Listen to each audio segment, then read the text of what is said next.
নমস্কার, আপনারা দেখছেন ই বাংলা আজ। সঙ্গে থাকুন, ভরসা রাখুন।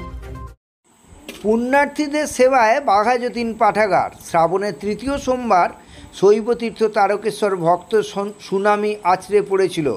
ব্যবসায়ীদের মতে এবছর তৃতীয় সোমবারে আনুমানিক 20 থেকে 25 লক্ষ পুণ্যার্থী আসেন তারকেশ্বরে। এই পুণ্যার্থীদের সেবায় প্রত্যেকের বছরের মতো এবছরও বহু স্বেচ্ছাসেবী সংগঠন এগিয়ে আসতে দেখা যায়।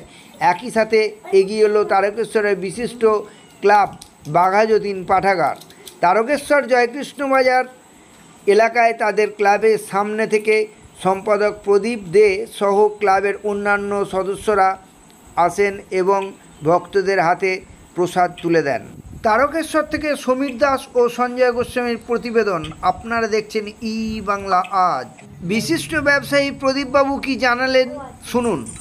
এটা আমরা প্রত্যেক বছরই করে আসি এবং এটা আমাদের ক্লাবের প্রত্যেক সদস্যরা উদ্যোগ নিয়ে আমরা এই খাওয়ান দাওয়ান করে আসি। এবছর সুজি হালুয়া করেছিলাম, আগের বছর সুজি হালুয়া করেছিলাম। এবারে তার সাথে জল ছিল, বিসলারি জলের 20 লিটারের ট্যাঙ্ক রেখে দিয়েছিলাম, 10-12টা ছিল। তার সাথে তো ওষুধের ডিপার্টমেন্ট রেখেছিলাম, গরম জলের অ্যারেঞ্জমেন্ট করেছিলাম, যাদের পা মানে যন্ত্রণা হচ্ছে এসে গরম জলের স্যাক দিয়েছে এবং ওষুধ আমরা পরিমাণ মতো রেখেছিলাম।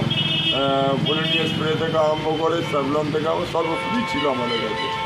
বছরের বিভিন্ন সময় দেখা যায় এই বাঘাযতীন পাঠাগারের এই যে সদস্যরা বা সম্পাদক এই মানুষের পাশে সবসময় দাঁড়াতে দেখা যায়। এটা আমাদের মানে ন্যাক বলা যাবে, প্লাস মানে আমরা এটা ক্লাবের উদ্যোগে আমরা করে থাকি প্রত্যেক বছরই।